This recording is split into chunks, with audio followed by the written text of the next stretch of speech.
Hello there. So, in the last few months, if you live anywhere in peninsular India, even in Kerala for that matter, and if you visited Sri Lanka, I'm just wondering if you've seen the rose colored starling.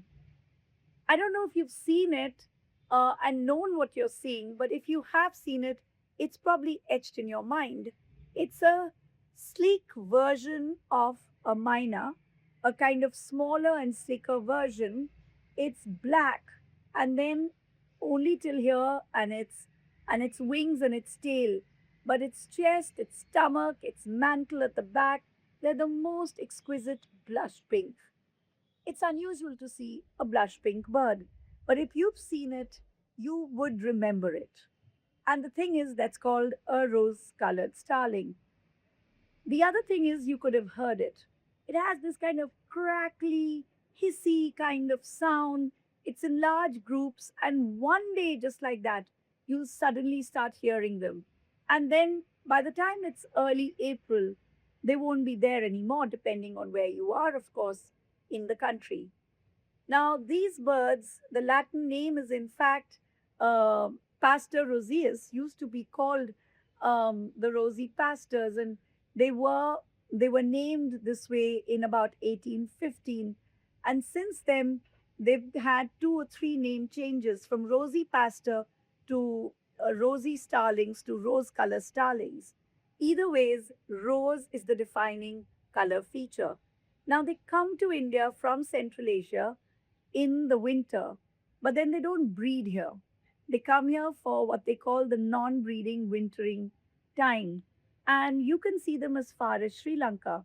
If you live in Delhi and you look around right now, you'll probably have seen little bunches of birds diving into trees, particularly taller trees and sometimes mulberries. And particularly, you'd see them around five ish, which is roosting time when birds actually come back and rest in the trees. So, my point is that there's a very specific thing that you're seeing right now if you're in the Delhi region, which is thousands and thousands and thousands of them from all over India are going to be coming, aggregating here, kind of getting together, making an army of rose colored starlings and flying back to Central Asia. If you haven't seen it, that's one thing. But if you are in Gujarat area, perhaps you've seen something even more spectacular. And these are the murmurations where these starlings kind of get together and they make these cloud like shapes in flight and they keep changing and twisting. And it's even more spectacular than anything that AI can offer you. I believe that it's kind of interesting that they can have so many shapes, but researchers from Ahmedabad University actually documented 12 different group shapes that they make, including singleton, which is just one single bird. That's kind of unusual for these birds. They work in big groups. Now, to me, it's quite a miracle that they come to India and that they're here for the winter because imagine these birds are really found all over the world. They're found in Turkey, they're found in Bulgaria, they're found in the Balkans, of course, they're found in Mongolia, in China, in Kazakhstan. Most of our birds really are coming from those parts. They're even found in Russia and Ukraine. And then they're coming all the way from some of these countries. And the reason they're here is because they get these insects, which they so love. They are insectivores, they love grasshoppers. And it kind of worries me also in a way because climate change is completely changing how India looks. We have a lot of insects when it rains, but often our rain is extreme and then everything changes. And in the winter, sometimes we have a very dry winter. So that impacts insect life also. And in any case, we're seeing a complete decline in the number of insects globally. And I wonder how this will affect the rose colored starling.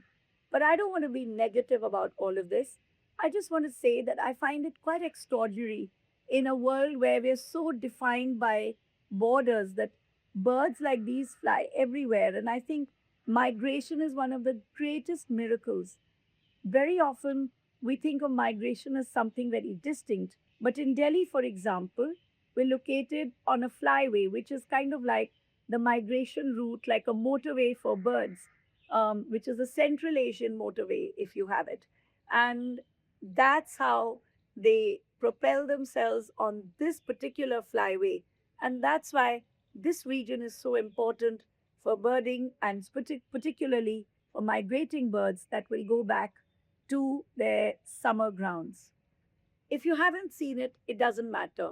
Now that you know, you can start looking out for them around Octoberish in the lower parts of peninsular India through the winter, and in the national capital region um, for the whole stretch of it around late March and early April.